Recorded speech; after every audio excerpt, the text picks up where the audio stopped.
And God said, "Let there be The light." Lord says, "Let my people go." I am the way and the truth and the life. No one comes to the Father except through me. This is the Talkin' Bible podcast. Hi folks, welcome to another episode. Today's episode of Talkin' Bible, we're talking about Jesus healing a lame man at the, what do we call it? The Pool of Bethesda. The Pool of Bethesda. Hello Ed, good to have you again. G'day, Rowan. Ed's been saying that our first two episodes were too long. That's probably because I talked too much, but we're going to try and trim this one down a little bit. Yep. But we could talk on this for an hour or two, but let's see how we go. So we're talking about a story in John 5. I think the last episode we were in John 7. We referred to John 4, with the woman at the well. And so this starts with Jesus. In this story, Jesus is going to Jerusalem for an unnamed feast. He shows up in Jerusalem and he meets this dude who he goes to the pool of Bethesda. Yep. And he sees a man there. Yeah, do you want to quote the story? Sure. Yeah, sure. But it's about sort of kingdom living and miracles. So basically the story is about a guy that's been sort of laying at these pools for 38 years. That's a long time. Long time, looking for healing. And I always think, geez, wouldn't you have given up and gone home? But maybe there was no one to carry him away. Maybe the view of the water was beautiful and the wind coming through the place was lovely. There was covered colonnades, so it was a little bit protected from the elements, this place. Yes. Yep. And also there were others, though. There were a whole bunch of other people that had disabilities, were blind, all sorts of things. So, he'd been sitting there for 38 years and he was looking for healing and refreshment. Again, we have the analogy of the pool that brings healing. It's an external healing. So what's happened, he's been missing out all this time trying to get into the pool. Jesus comes down, questions him and says, "Do you want to be healed?" And the bloke, of course, says, "Yes, I do." And Jesus sort of simply basically said, "Get up, pick up your mat and go." And he didn't need this water, this physical water. And basically that's sort of where it sort of ended. He went his way. The guy didn't know that it was Jesus that healed him, and he just got up and left, and Jesus went his way. But later on, they came into the temple where he saw this man again, who appears by who apparently was sinning, because it says this in the Bible that hang on, let me just find it. Jesus said to him, "Get up, pick up your mat." And then he says, he says something like, "See, you're well again. Stop sinning or something worse will happen to you." Yeah, stop sinning. So obviously he'd gone away, he's healthy, but then he started doing wrong things and he was sinning once more. So then Jesus sort of talks to him and says, "Don't you realize what I've done for you? I've healed you." And he was making the point, I've healed you physically, but you're not healed spiritually. Yes. Yeah, not completely whole. Not completely whole. Yeah. And so he tried to make himself known that he was Jesus, because after that encounter, the guy realizes that it was Jesus, because what he does do is then race off to the Pharisees and tell them. Now, what our discussion was, and I couldn't come up with, was he telling them because he wanted to lift up Jesus? Yeah. Or was he, because he was still sinful, wanted to secretly tell the Pharisees that you're looking for this man, the man you're looking for is over there. So.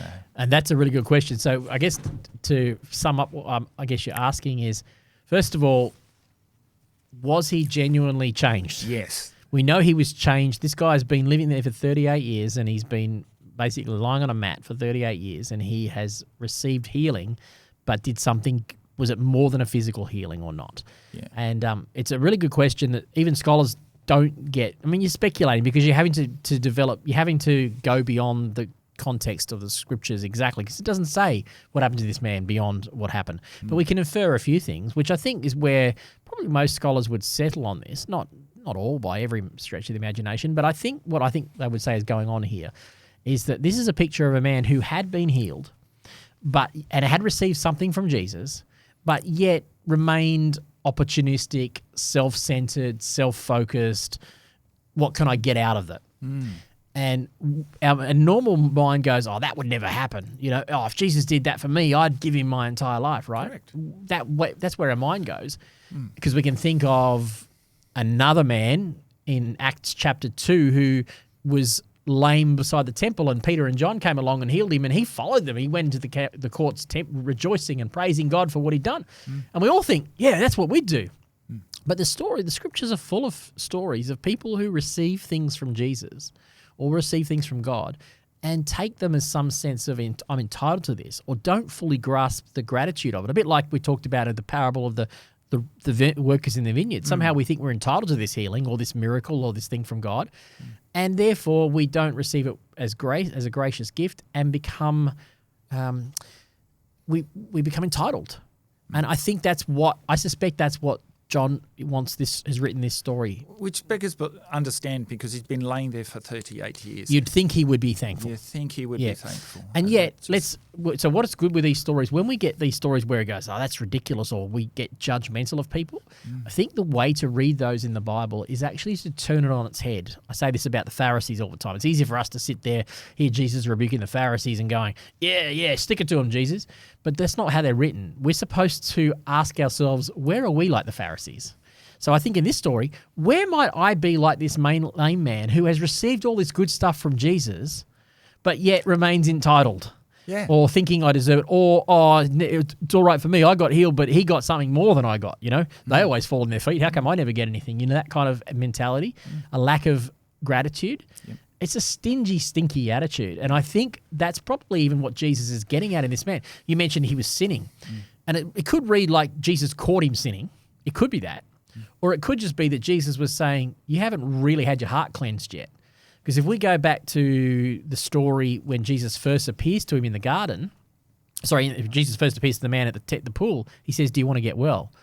And he didn't even say, it was, well, I've wrote it here. It was almost like I could vision this, and he didn't say yes. He just said, are you kidding me? With an attitude. Yeah, with an attitude. Sir, I have no one to help me into the pool when the water is stirred. It was like, are you kidding me, mate? It was. I think it is that. It comes from the way down negativity of life. Yeah. Oh, come on, get real, or only seeing things through our own lens. And I think so. There's a glimpse into this man, of a man who is so self-interested, absorbed. That's the right word. So self-absorbed that even when Jesus appears before him, he doesn't see Jesus for who Jesus is. Yep. Even when Jesus heals him, he's still self-absorbed.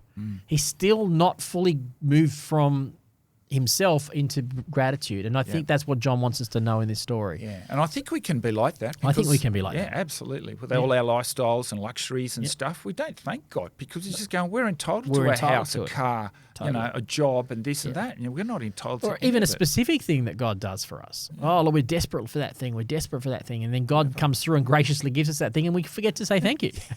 And and then we go straight back into, life's hard again. And that's the human story. We're not unique in that. It's a human condition.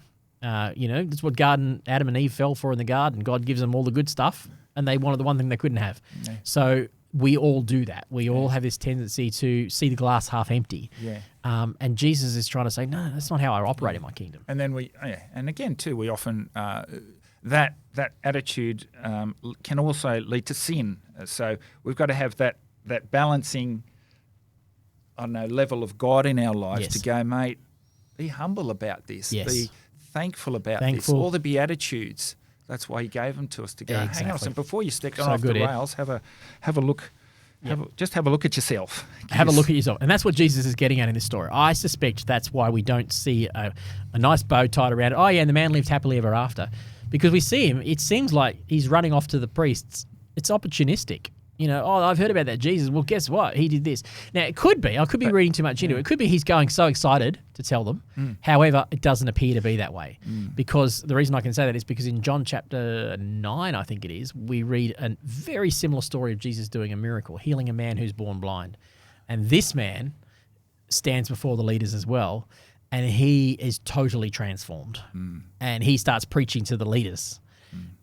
So he's not going opportunistically. He's talking about, he says things like, I don't know who he is. All I know is he healed me. I was blind and now I can see. So you've got these two stories, which I think are similar enough that you're supposed to weigh them against each other, but see that the results of those two stories at what happened in those healed men was very different. Yeah. For us to look at that and go, I want to be like the blind man who was healed and be thankful, rather than the one who thought I was entitled to something or whinging and complaining because everybody else gets all the good stuff and I don't. Yeah, yeah. And that happens in real life. And that's a real life issue.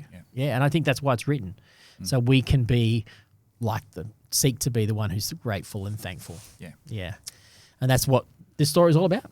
It was a pool that was known for healing. You can go there now, and there's no water there anymore. I think from memory, they think the spring that probably fed it is dried up. But they know that they've been able to find the evidence of where this pool was. I walked in it, and they said they had this belief that when it says that the water was stirred, that it was an angel. But I think they recognised it was probably the spring. But what? Well, I had a Monty Python moment about that going. Tell me. Because Jesus, we always think in Hollywood that, when the waters were stirred, a big light came through and bubbled up the waters and stuff like that. And I was thinking, what happens if you got this room full of people and they're just a rabble of people and there's all these voices, and next minute you hear this door open, squeak open, and everyone stops. And then they see this old lady with a basket going, where you going? down to the stairs, and she lays out a mat, puts a basket in, and then grabs the soap out, grabs a piece of washing and starts scraping the water. And everyone goes, "Get in, everybody! Jump in. And that was the angel that came. The washerwoman. The washerwoman at the water. I like it. Oh, that's good. Yeah. It was definitely something. And the other thing is worth noting is that this was not this practice of jumping in the water. And it was a good example of what they call Hellenism. It was actually a Greek thought that had come into Jerusalem. The scholars believe this is what this place, Pool of Bethesda, which means you were talking about what it was, House of Grace or House of Mercy. Like House of Grace. Yeah. So it's supposed to be a house of grace, right? A place where you would go and receive grace. That's what it means. But it's what scholars call an Asclepion. Yeah. Which is named after the Greek god Asclepius. Now, Asclepius was a healing god, a god of healing. Oh, okay. And there were Asclepions. They were basically the forerunners to hospitals, but very mysterious and cult-like. So what happened in Asclepions, and I've been to one in Greece, and they're all over the empire, is there were these places where you would go there, and you would often you'd have a dream. So you'd sleep the night there. And sometimes they'd even have snakes, and they'd get you to get bitten by these snakes. And the theory was these snakes the venom would make you go into a trance state. Mm-hmm. And during the night, you'd fall asleep, and their belief was that while you were asleep, you'd get a dream, and that would be the God telling you what your healing was. And they'd have all these priests that would walk around and actually wake you up. If you were dreaming, wake you up and say, what are you learning? And they'd write all this stuff down. So this is early healing mentality, right? And some of these Asclepions, they had these bubbly water things too. So it led to this belief that this was a place where you could find healing. And in the middle of Jerusalem, here's a place where they're believing they're getting healing because of, when it says the angel stirred the water, it's all linked to Greek. It's a blending of Greek pagan religion and Jewish religion. So I actually reckon Jesus went there on purpose to pick a fight, to basically show, hey, that water doesn't heal you. I do again. I do again. So he went there to make it clear who the true source of healing was. Yeah. So I think, once again, we look for healing in the wrong places, and Jesus is, like we were talking about, the water of life. Jesus is looking to show, in John's gospel especially, it's written, so Jesus is able to show he's the water of life, he's light, he's the healer, all these things that, all these I am statements. There's 7 I am statements. I am the bread of life, I am the water of life, I am the light of the world. These are all statements that John is using to tell a story about who this man Jesus is.